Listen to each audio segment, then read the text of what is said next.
tant que si mais belé na moi na mota moko yebi ke no abala te mais aza pasteur ouais bon abala ta pasteur hein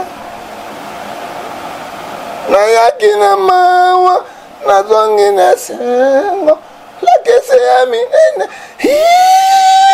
oh non de gege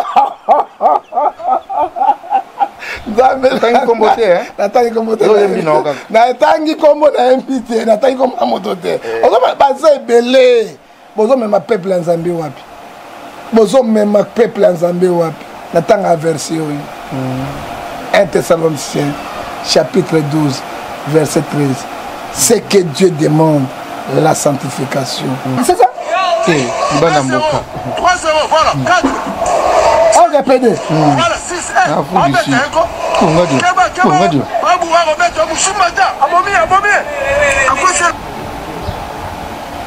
mais obi mokile komi na suka hein mokili kopona video yo yele satale yonde kundo okopolo lolo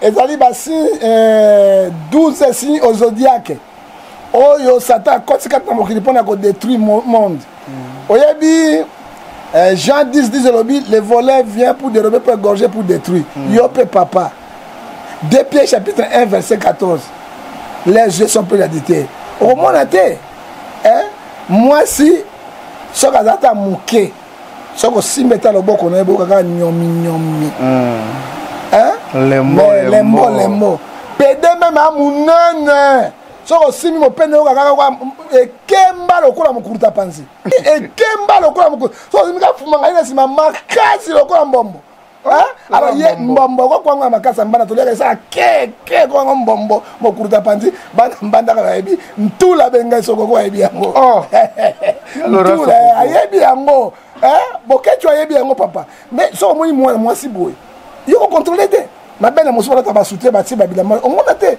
omona forme na ye te yango kindumba yango abino ezokende kati na oyo tozodeka sikoyo ezali 7 signes des temps de la fin il y a retour à Christ tous les signes sont accomplis omoni mibali bakoma na pite moko basi bakoma na pite extraordinaire bakobebisa bato bakotambola bambwa bakotambola banyama soki bomoni basigne de désolation oyo Matthieu 24:15 ezoloba ekokota na 7 temple pasteur PD bazali homosexuel bazali alors tant que bomoni yango bokamwa te baza ebele na otanga babalate natanga verset le verra Christ monsieur le journaliste natanga verset oyo na 1 Corinthiens chapitre 7 verset 1 à 2 c'est que Dieu nous demande la sanctification et avec la crainte de Dieu est-ce que tous banga Nzambe omonika mwasi boye alati bilamba et puis Bible ezo ebisa biso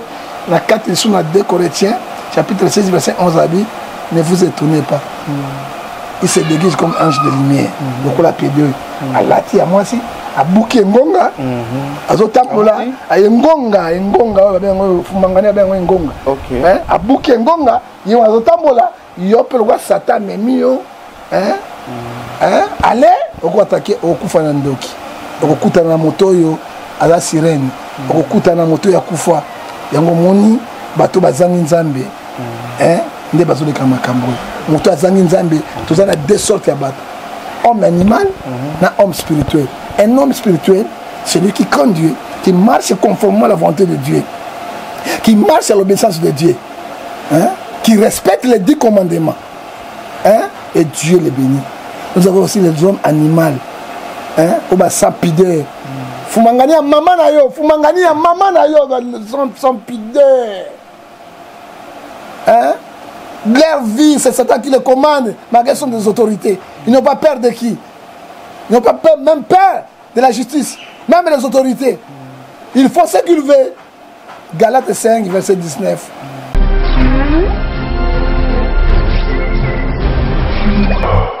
Bazo bunda. Papa moko boy na photo na zo akelinga mwasi. Yebika que non kutana mwasi baolinga na yeme. Ayo se rendre compte que mwasi azolinga na OK za mwasi te azana mamicho. Ya contrat gite. Atala gite. Yoka skondi wana biso congolais no sa commentaire.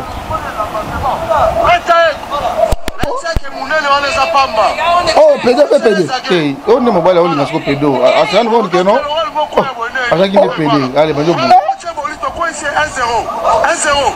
Oh, c'est ça? Eh, il va dans mon cas. 3-0, voilà. 4. Oh, j'ai pédé. Voilà, 6. Ah, faut ici. On va dire. On va dire.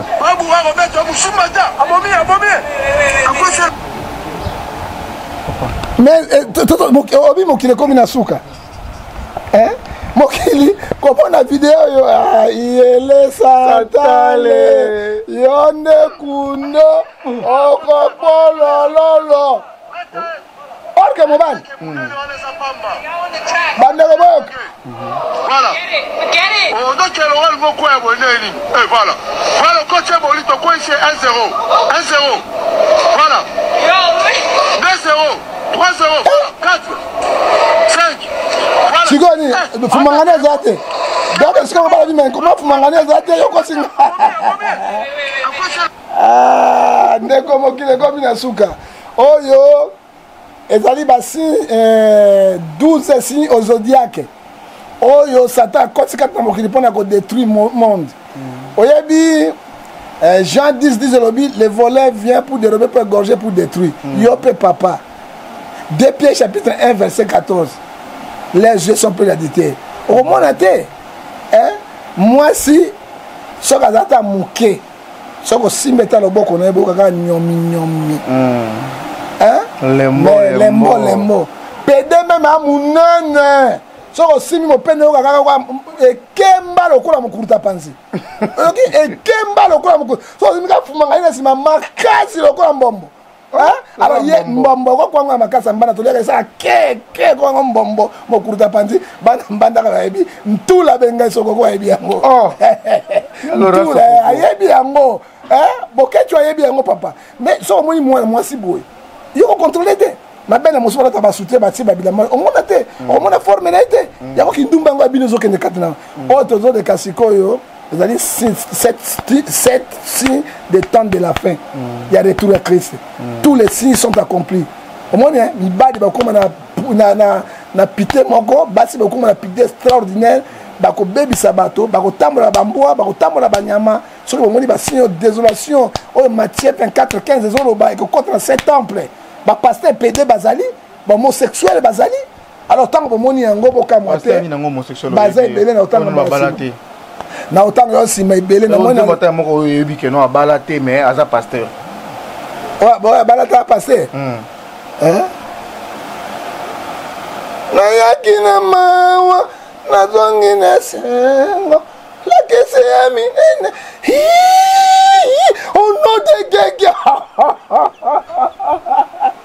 natangi kombo te natangi kombo te natangi kombo na MPT natangi kombo na moto te ozoma baza ebele bozomema peuple ya nzambe wapi bozomema peuple ya nzambe wapi natanga verset oyo 1 Thessaloniciens chapitre 12 verset 13 c'est que Dieu demande la sanctification natanga verset oyo devera Christ monsieur le journaliste natanga verset oyo na 1 Corinthiens chapitre 7 verset 1 à 2 c'est que Dieu nous demande la sanctification et avec la crainte de Dieu est-ce que tout ça banga nzambe omonika mwasi boye alati bilamba et puis Bible zo ebisa biso na 4 sur 2 Corinthiens chapitre 16 verset 11 à 10 ne vous étonnez pas il se déguise comme ange de lumière donc la pied de alati ya mwasi abuki ngonga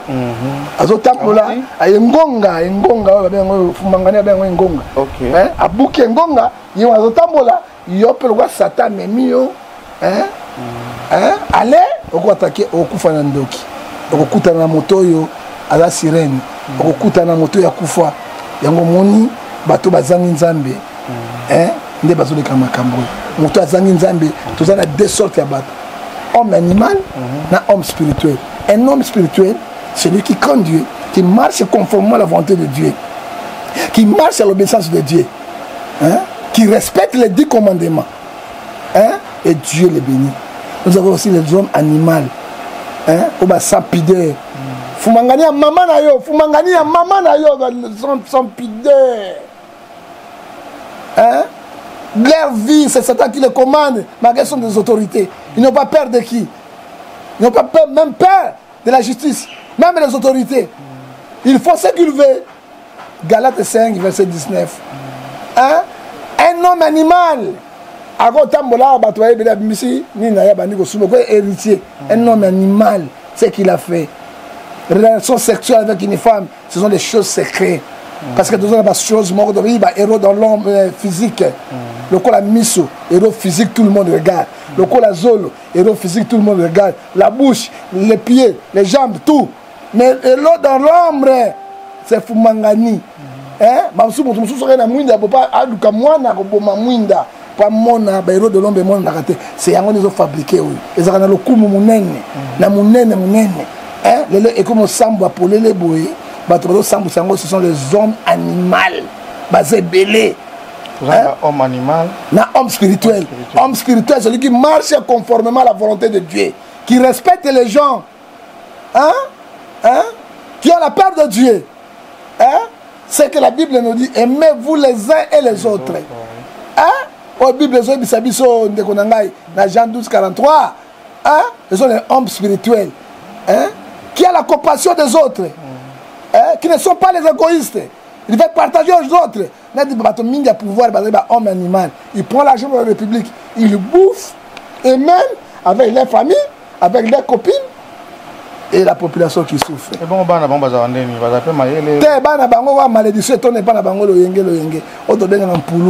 c'est que, en vrai dire, les politiciens, ils sont politiciens.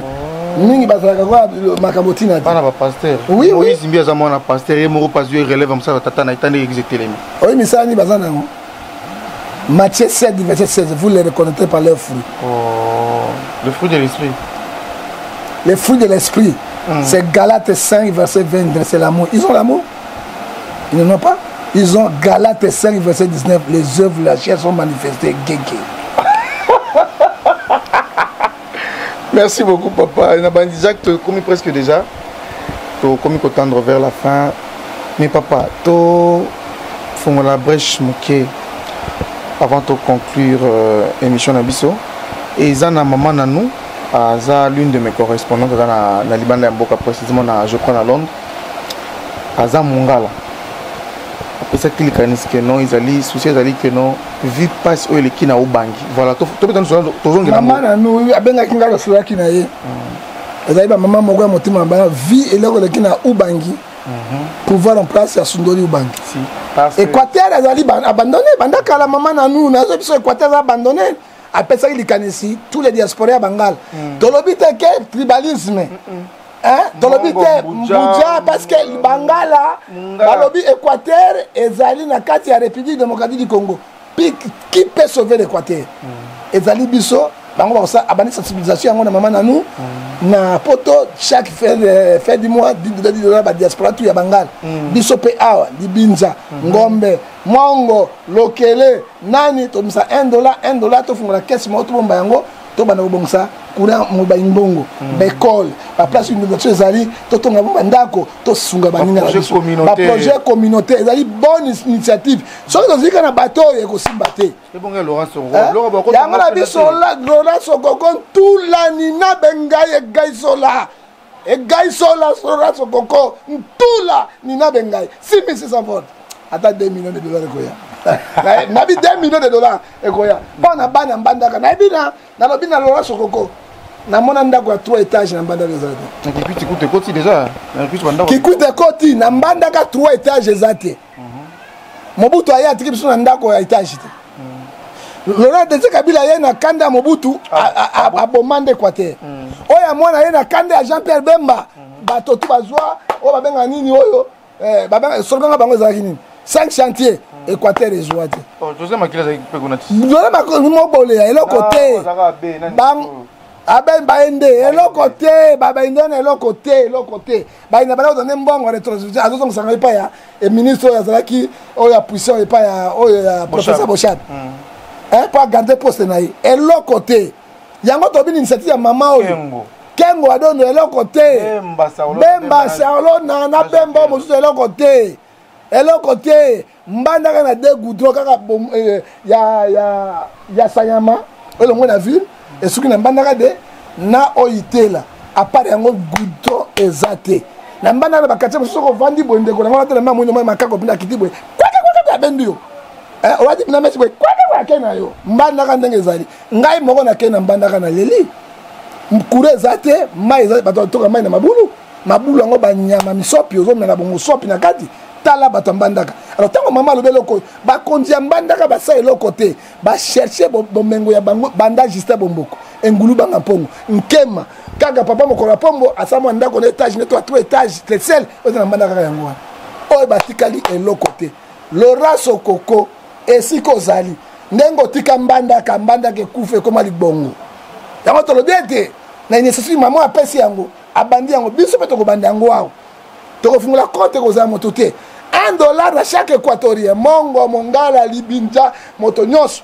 tomekana kotala social bana équateur eloko bazangi totia parce que biso tozoti kuna makambo etali politique te eza na couleur te eza na clivage politique moko te mais ezali beaucoup plus pour na souci ya kosunga le fait que bato baza kosouffrir mingi na espace grand équateur nde yango oyo papa nakomi na grand équateur ekongo seza na vanda namona mwana mwasi ya 12 ans na kaleson te atie mo ete na liputa awa liputa ngai mpena trop crier po miso ngai eza makako trop crier natali liputa ngo liputa ngai epasuka ti awa eloko te natuni mama boni boye ona nango te oza nango te na 12 ans aza nango te soki 12 ans aza nango te 25 ans ozango ndenge tala ndenge bato babomi équateur équateur ezwi souffrance ma osakana te bayebe équateur te mama nzambe apambola yo initiative ya malamu nous sommes pas les tribal mais tribalisme nini tango premier ministre akomi premier ministre oyo Sylvain non Sylvain namonaki bato nyonso bakatanga yaki kosala fete epai na ye babengao tribalisme te kapo tosunga équateur oyo ezali kosouffrir noru bangango na nzindi bato bana bandako te ata makila azoloba te mais azali gouverneur kuna avandi kimia sui oyo azwi bambongo akboli sui bao nyonso bambusa eloko te tozokende wapi messieurs soki bangi kosunga biso bakotia mpe mbongo parce que l'équateur appartient à tous les Congolais.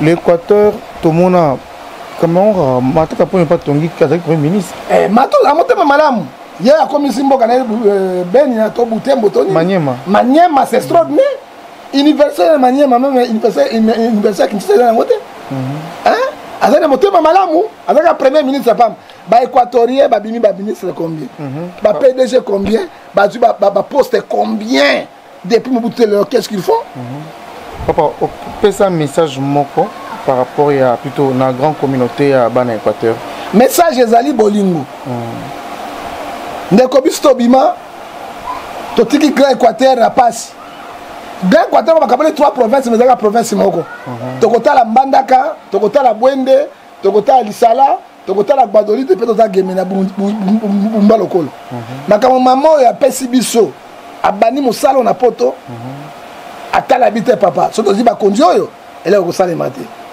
to bango musa dit biso musa $1 musa kesi moko aw kesi yango eza na moto mokolo mbongo te mbongo yango mokolo ya ba grand Équateur to sunga biloko ezangi to kena ba journaliste to meka ko tombo l'Équateur et comme encore ba province nyonso lelo katanga bozo kumisa bana katanga ne bato katanga lelo so kena manyeme pa ya matata poyo batongi yango kivu bakivu tie batongi yango beni bango moko mais c'est on a pouvoir papa ziano makambo parfois ils osent ça la même tout passe c'est vrai toi qui est vers la fin de l'émission est-ce que tous ont mérité vraiment vivre avec tout ce que nous avons dans le Congo est-ce que tous ont mérité non c'est impossible le Congo est le pays le plus riche du monde c'est impossible Congo a tout so que na poto minga ba tuna bini ba lukara na kata poto ni votre pays a tout le pays le plus riche du monde c'est Congo tous les minéraux du monde c'est pas la biso mais les dirigeants sont mauvais ba bandoki vraiment solo ba za bandoki ya solo il prend oh soit comme la pouvoir a joué créer ne ba voix misi so ba kay o mosu eye et c'est biso to ça il a ka bango to ba ça intérêt ya mboka to intérêt ya mboka mais li ba bango bandika na biso wana ba congolais c'est une photo mon djihadiste alors des djihadistes dans ce sens mon côté Ok, quand il y a un autre Saramboka, donc ça va dire c'était parce que 50 Congolais, bah ça libongo, tant changement. Dia c'est ça, mais pas bango ba renforcer la sécurité makasi. On se continue. On va maka ninga na population ba souffrir. Ok, n'est-ce pas bon, on va la peine. On comme matin ba contrôler musika. Ba contrôler musika ba détecter musika. Na na caméra. Ba détecter na kati bon. ezali tokosenga na bakonzi azila papa en plein peigné pendako Allahu akbar wana ba musulman wana ba djihadiste biso dans la race on est sikabo wana lobi nango pena biso dans ba djihadiste te biso tozali nde bato ya bolingo pays le plus obstaculité tolingi bato toyambaka bato tozala bolingo ya bato mais tolingi pe peuple oyo ezwa droit na ye ah oui bayeba pe peuple oyo tokoka na bozwi na bango te nayebaka petit peuple bazali oyebi ntango Kadhafi azalaki libye sobaki na poto akonosala potoni parce que libye ezalaki koya dorado tala après Kadhafi ekomi on fait ozomona basalaki erreur babomi Jésus batiki Barabas lelo basuki boto dorado balibye même na Gabon ntango ozalaki président Omar Bongo le père okobengaki na Gabon kosala nini même bakongolais ya Brazzaville balingaka kokende poto te pas la sociale na bango bana nyoso mais pourquoi on fait le cas na Congo démocratique ezali ba continuité mama be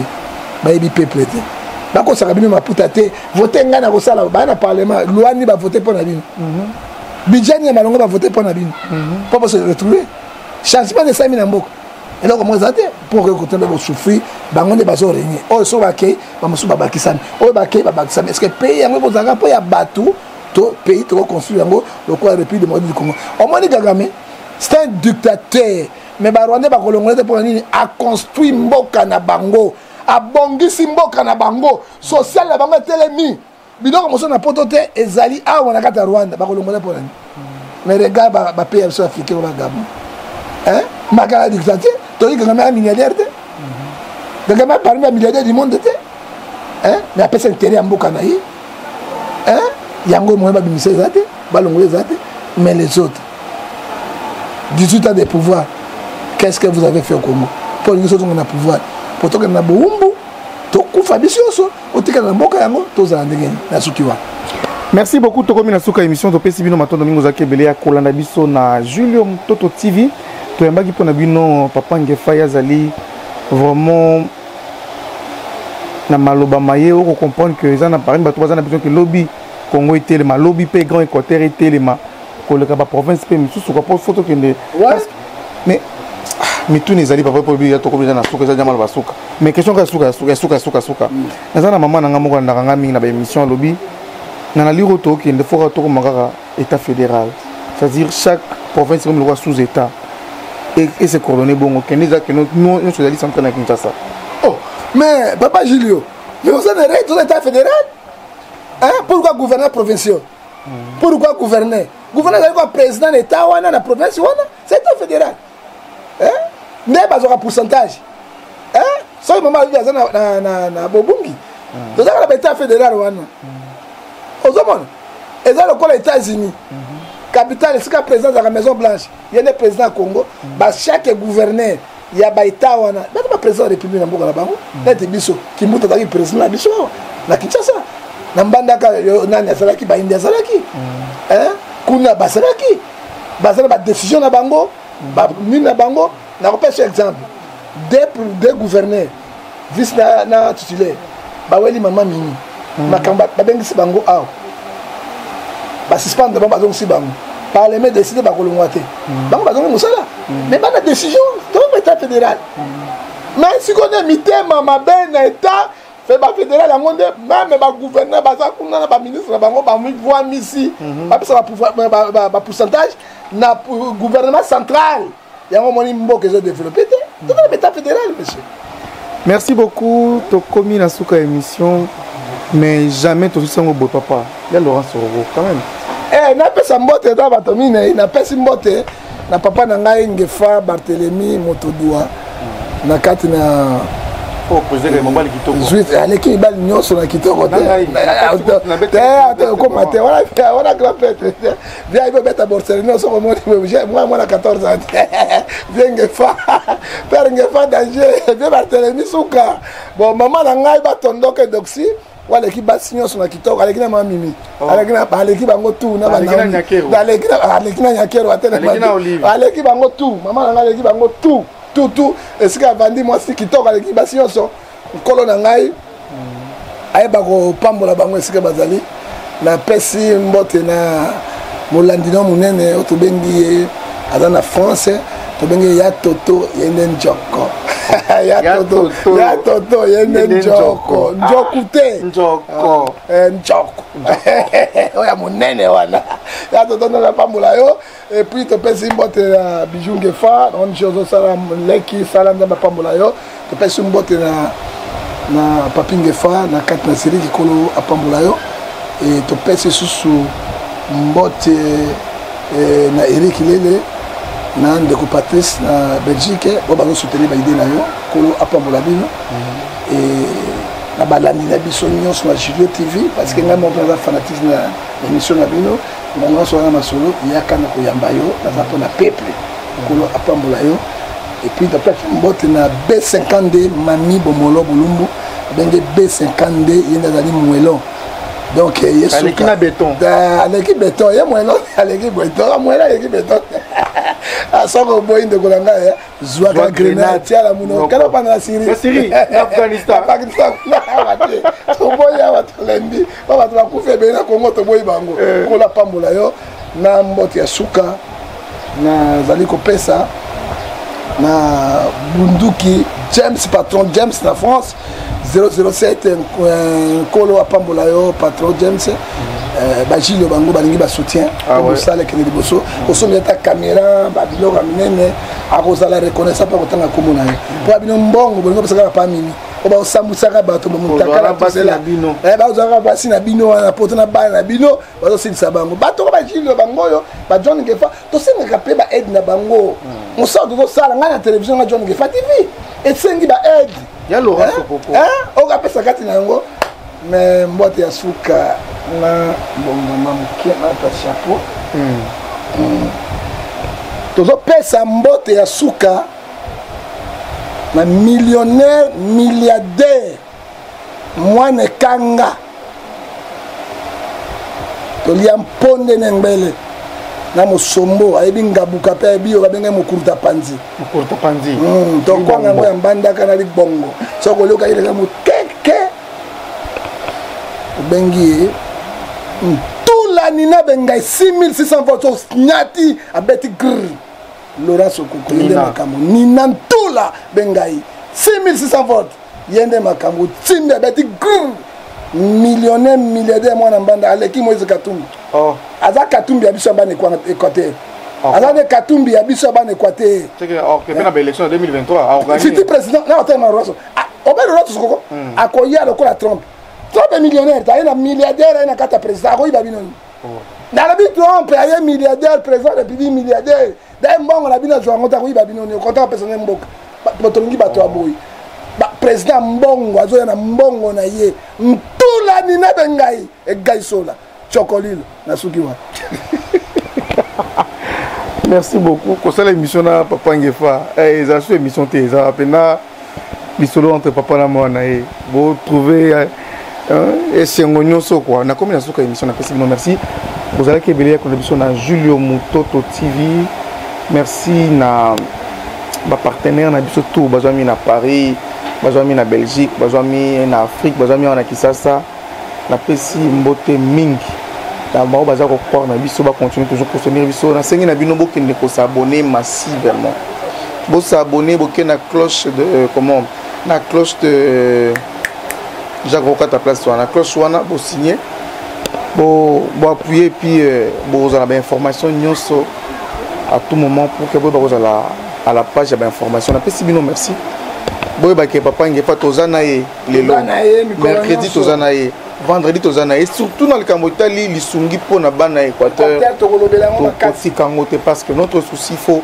na grande Équateur pena batu bala muka kuna pe bonga tala kaka poumon ya zamba ya Congo Équateur alors il faut moi eloko moko ça poumon du monde monsieur ça peut eloko zo eloko c'est eloko Équateur et kende liboso toza tribalisme te to moni de Mali leleki baza ko reconnaître biso te biso moko to mise en charge et là l'État a quitté na $1 il y a mis balé ban Équateur après ango tout le monde a tout retour à Mobutu encore à Mobutu un président qui a gouverné 32 ans de pouvoir tout le monde a bon souvenir na yé tant Mobutu a qui va mboko ba Rwanda ba Burundi ba sakana bisote tout ça qui na armée tout ça qui na politique tout ça qui na homme fort j'adresse ce message à la présidente de la République. Sauf que cela qui n'a pas na yo Tshisekedi. Aujourd'hui c'est corps na yao. Tshisekedi c'est qui en fonction de opposant. Opposant. Et Tshisekedi n'attend Mobutu à chaque poste belé ministre de défense, non ministre intérieur, secrétaire général et impère, après c'est sous poste et belé ambassadeur. Vice-président de la République, vice-président du Parlement, qui a 7 ans. Madame Nakatina. Pourquoi pas président Tshisekedi sur le changement? Kabila va reconnaître l'été. Basali ba monument sur la Lumbumba. Parce que Lumbumba c'est un bandit moto. Oui, bien sûr, un dépassement britannique. Hein? Lumbumba c'est un bandit. Nous sommes solo. Aujourd'hui, indépendance brutale. Nous sommes brutale. Tala Namibie, nous sommes indépendance calamité. Tala Namibie combien? Tala Namibie n'est pas allé. Mindele ba soutenir bango dans l'Afrique du Sud. La jeune indépendance calamité. Tala n'est allé non. Ba pays anglophone. On va dire indépendance, on va dire mindele ba bango. Mais biso, Lumumba le coso à pouvoir, a comme président, a quoi alors il a comme président té. Yo botem ici, monument naï. Quand ça vous va le bagate baba. Hein? La petite histoire moi madame Kafazu té, monument naï. Un président qui a gouverné. Tata moko, maman moko, naza tribalisme té na tribalité. Nazo ba solo. Okomona ta mo sapia Mobutu pa na monument té. Luambo makia de musiciens bâtir monument. Luambo musicien. Lokuta monene oya kanisaki Mobuta kokweya na mbi mabete po bino luka makambo o de disunga pasteur beaucoup na no bokalinga bokolo nga pasteur pona ko de bato grave sate na lobi na ba bokanisa ye président mais papa soki tika lo bango papa soki yoko sala yango soki akokite na okene pas sasu na bi soki yokomi le lobo se Mobutu kita forme donc n'est pas moi ne ya dema papa no camarade de Mobutu tant Mobutu akima ke exil akima ki bosuna mboka po camarade na ye na zongi na Gabon bongo Mobutu na kepa bana Kadhafi na sali titi na kene ba président Chirac bazali ba camarade de Mobutu alors ba bimisa ba mbongo tout congolais ezali kaka ba Équateur te toko bimisa $1 sur 80 000 $. Na kamati Mobutu bimisa na kai sasu pesa $1,500,000 pour Mobutu apesi na kepa bongo 1,500,000 na ba concession ya poto bon wana o limo nango te o milagena te ko pasuka nango naza bindo te naza pena mwana mboka na lingi mboka na ngai eko sima pe na ngai te ese makala bato ya mayele bakei to boy ba bindo to kei ko négocier bembe ya Mobutu pouvoir azali incompétent akoki yango te ko banga Kabila na motema mabe ya ba pouvoir ekende Mobutu asala bangoni maka Mobutu asala mboka bango basali yango Mobutu asisi bato ni turite Mobutu asisi bato na benite Mobutu abatela ki mboka Zairwa yango mo ba drapeau lelo ba bani na drapeau ya bani ko bima bazo kasaliwa Mobutu na ina tuna sko mutu na mboka to ko papa tikala sisa yango alors to sali to mbongo wana ba milliards to ke pas Donald Trump pesa biso B50 apesi 4 B50 to na négocier na gouverneur bon papa Tshisekedi bakumbie kuna terrain ya monene Mobutu Kabila le père bakumbie na ville Mobutu fit président bobengana ko bengana to djui Mandela parce que to buki Mandela o tche grand mausolée et comme quoi lien moko touristique bato bazu tabi pa na bopo roi du Congo kane na ye chapeau na ye ba tchepe na mbani ya bokonzi wana to tche na luka mbongo yango wana te avant mon hôtel yango azo futa mbongo mbongo ko na république to pe otonga na fleuve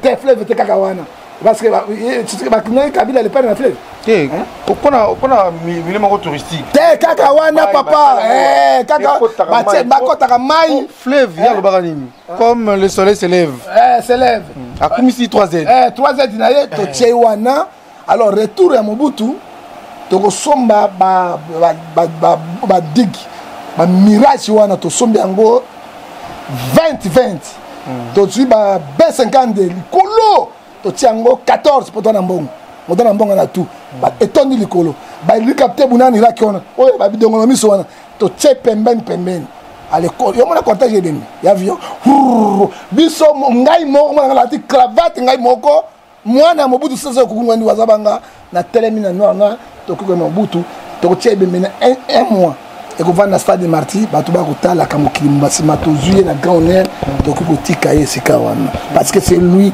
le seul président qui a gouverné la République démocratique du Congo pendant 32 ans de pouvoir sans Monyokoli Bosambolu Zaïrois azalaki na valeur Zaïrois azalaki na lokumu armée Zaïrois azalaki armée ya makasi na kopesa exemple Gagame abomi ya Barimani Mobutu atindaki ba beret vert bakei kobotola ebembe na Rwanda bayi nango na Gwado nde ntango babotola Gwado ebembe yango ezongi sikoyo omoni force ya Mobutu sasu avandi awa mine ezosala boye kakakaka nani oyo avansa suku nani ngabi soki ngwabi mine ezosala Mobutu abi tchetche ngai na vandi na résidence ngai mine esalaka boye atindi ba beret vert yawo armée ezalaki na Congo Brazzaville eke buki mine wana tu bakiti bayi bamona te to armée le plus fort Kadhafi alobi soki na une armée lokola mabe Zaïroise na koconquérir Afrique mobile mais lelo ekomi armée ya Mobutu sangisa pourquoi reconnaître le wana te ça papa nga parle bien papa nga tribal moi je suis pas tribal j'ai dit les choses qui sont réelles to lelaki Kabila le père pour le baki ata 1 mètre kolongwate discours naye a coufé du peuple congolais c'est un vrai patriote hein ce que tu osala yango mboko yo ekokangwama dès que bembe Mobutu ezongi na hotel malédiction mususu yango spirituellement Mobutu akona azamo paya na Maroc akosala petit mwana ba longwa mboka na hein nini ba esprit ya lobanaka alibetika biso papa malongwa baosona na cimetière ko alongwa nini mboka na okasizaro Mobutu azolela bosundolinga mais tokosundela kora Mobutu te tokosundela kora Mobutu te kora Mobutu ife zonga sima kora Mobutu kora chombe zonga bakor nyonso za libanda ya mboka ezonga na mabele ya mboka na bango oyebi je te tanga kanga kufa alobi ngai nazo kufa mais mikuwa nanga botika ngona kati ya Égypte te tango Jésus bakufaki tango bazobima bazwaki pena mikuwa je bazwaki nango parce que mboka na ekotika na mboka na yo dès que bakabila bakondima te FCC bakondima te mais tango moi basaki na Mobutu te oui hein oh yazo akoboya yango lelo tango moi basaki na Mobutu te même Mende basaki na Mobutu te même Kamere azaki secrétaire général mon pape Kamere Vital Kamere basaki na Mobutu te ba Kamere ba batu bayaka koya kotanga na réfugié et ba réfugié Kamere yaki réfugié to ba vérité na bango hein na bolingo Mobutu atiaki directeur cabinet dani Bisengamana te papa Bisengamana ye moto sanga Mobutu tika ba Rwanda ba génocide ta kuna tika ba na moi territoire ezaki Mobutu autorisaki bango na motema molamu na bango ya ye bino bako sala yango lelo bako teme Mobutu non sala Mobutu te to yebi ba otu ba sala Mobutu hein e ko sele sengo mingi papa na ko lata costume muindo ndengo lati wana et na bokisi penda cravate na bien na ko s'incliner devant corps ya Mobutu hein il fait le roi et l'empereur et le roi du Congo mingi on lobeza te tokomi na suka na pesi merci na Jacques Ngeleza merci na